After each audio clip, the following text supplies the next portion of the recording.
Chapitre 63. Paul termine sa mission. Paul s'est rendu au temple de Jérusalem. Un groupe de Juifs pensait qu'il avait fait entrer dans le temple des gens qui n'étaient pas Juifs. Cela a mis les Juifs en colère.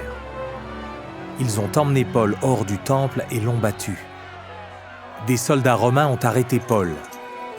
Ils l'ont laissé parler aux Juifs.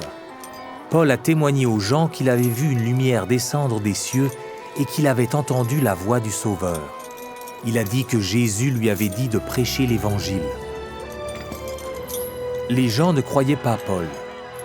Ils voulaient le tuer. Les soldats ont mis Paul en prison pour la nuit. Le Sauveur a rendu visite à Paul en prison et lui a dit de ne pas avoir peur.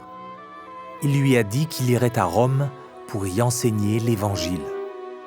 Pour protéger Paul, les Romains l'ont envoyé dans une autre ville. Le roi Agrippa était là.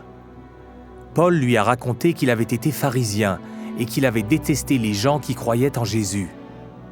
Il les avait même mis en prison. Puis il avait vu une lumière venant des cieux et avait entendu la voix du Sauveur. Maintenant, il croyait en Jésus. Il a témoigné au roi Agrippa que l'Évangile était vrai. Il a dit que Jésus était ressuscité. En vision, Jésus-Christ lui avait dit de prêcher son Évangile. Parce qu'il avait obéi, de nombreuses personnes le détestaient. Le roi Agrippa a dit que Paul l'avait presque convaincu de croire en Jésus. Le roi ne pensait pas que Paul méritait la mort.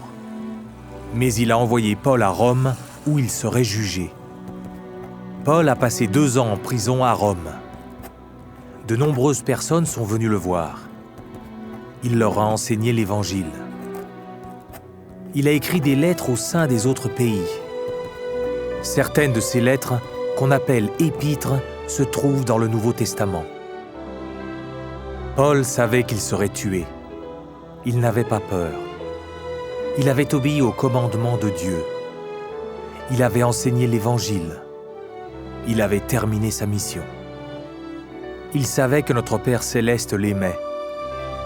Il savait aussi qu'après sa mort, il vivrait avec notre Père céleste et Jésus-Christ.